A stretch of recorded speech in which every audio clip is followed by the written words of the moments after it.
Assalamualaikum warahmatullahi wabarakatuh.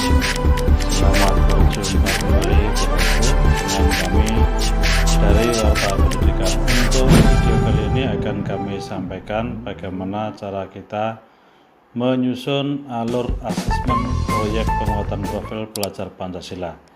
Di sini yang kami gunakan sebagai contoh yaitu tema gaya hidup berkelanjutan dengan topik pengelolaan sampah fase A atau kelas 1 dengan pemilihan dimensi yaitu bernalar kritis, elemennya memperoleh dan memproses informasi dan gagasan, subelemennya adalah mengajukan pertanyaan, dan capaian akhir fase yaitu mengajukan pertanyaan untuk menjawab keingintahuannya dan untuk mengidentifikasi suatu permasalahan mengenai dirinya dan lingkungannya.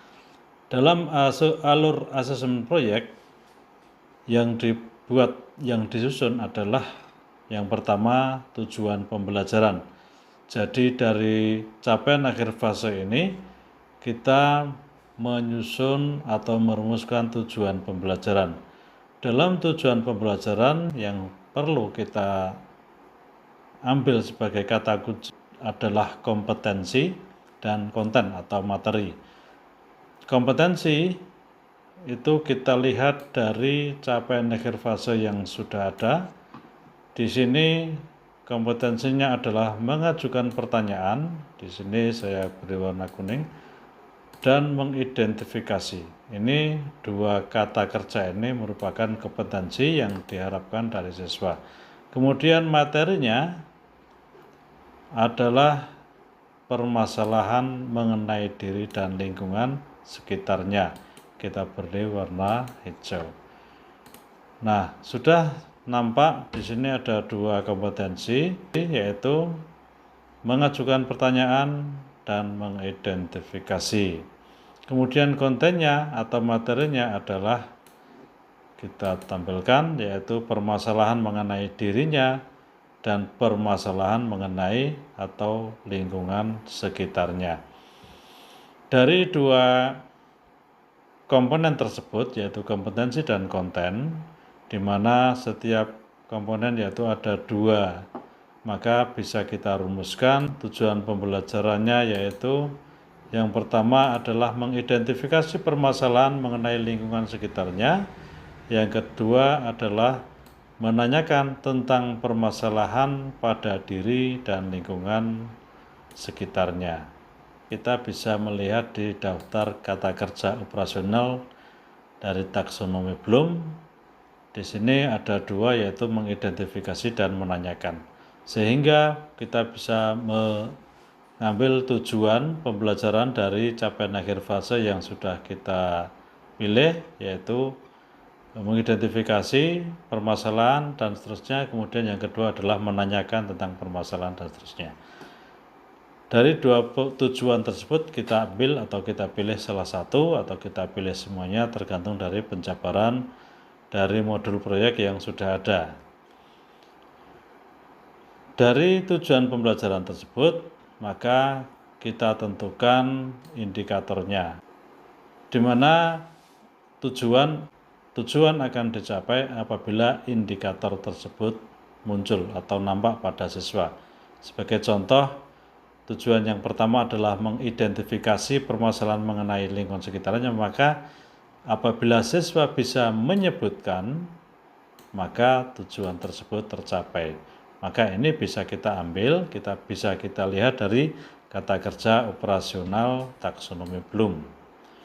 Kemudian indikator yang kedua misalnya menyebutkan permasalahan sampah di lingkungannya. Kontennya bisa melihat pada pembagian yang ada di atas, yaitu pada tujuan pembelajaran. Kemudian yang pertama menyebutkan, maka kata kerja berikutnya yang bisa kita ambil untuk indikator adalah menjelaskan. Artinya siswa bisa mengidentifikasi apabila siswa bisa menjelaskan permasalahan sampah pada diri dan lingkungannya. Ini ada tiga indikator yang bisa kita jadikan pilihan. Kemudian dari indikator tersebut kita melangkah ke poin berikutnya, yaitu strategi. Strategi dalam assessment terdiri dari dua, yaitu bentuk dan instrumen.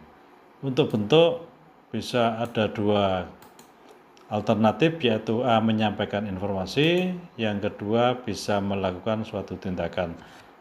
Atau yang misalnya yang ketiga, menjawab atau menyampaikan informasi dengan esai, dengan penjelasan.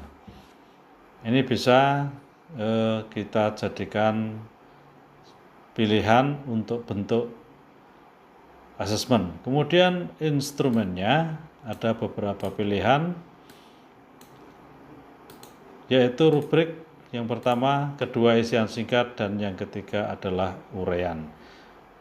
Menyampaikan informasi bisa kita buat instrumennya yaitu dengan rubrik atau isian singkat atau uraian.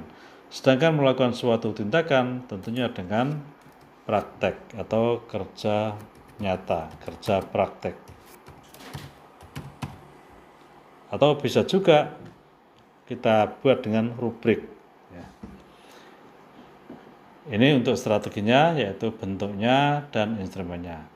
Kemudian misalnya kita tentukan instrumennya adalah rubrik, kemudian siswa menyampaikan informasi dalam sebuah asesmen tersebut, maka kita tentukan kesimpulan. Kesimpulan ini merupakan kalimat yang menunjukkan kompetensi atau pekerjaan siswa yang sudah dilaksanakan.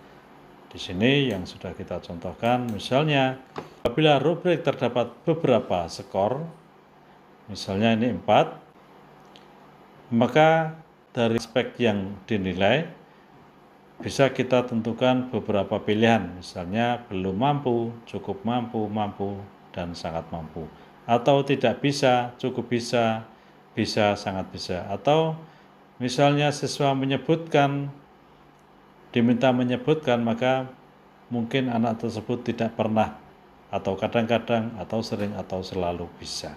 Dan seterusnya, ini alurnya. Kemudian sebagai dokumennya, Bapak Ibu, alur yang sudah kita buat, maka dibuat di dalam bentuk tabel seperti ini.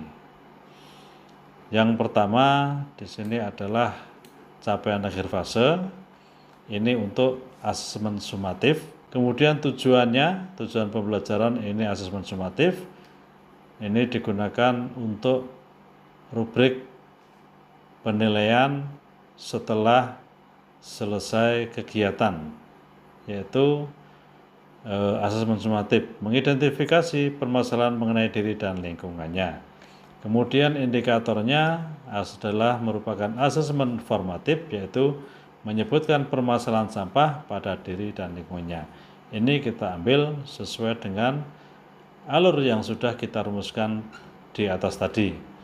Tujuan pembelajaran kita ambil salah satu saja, kemudian indikator kita ambil 2. 2 ini maksudnya nanti ada 2 kegiatan atau 2 asesmen yang kita lakukan pada proyek.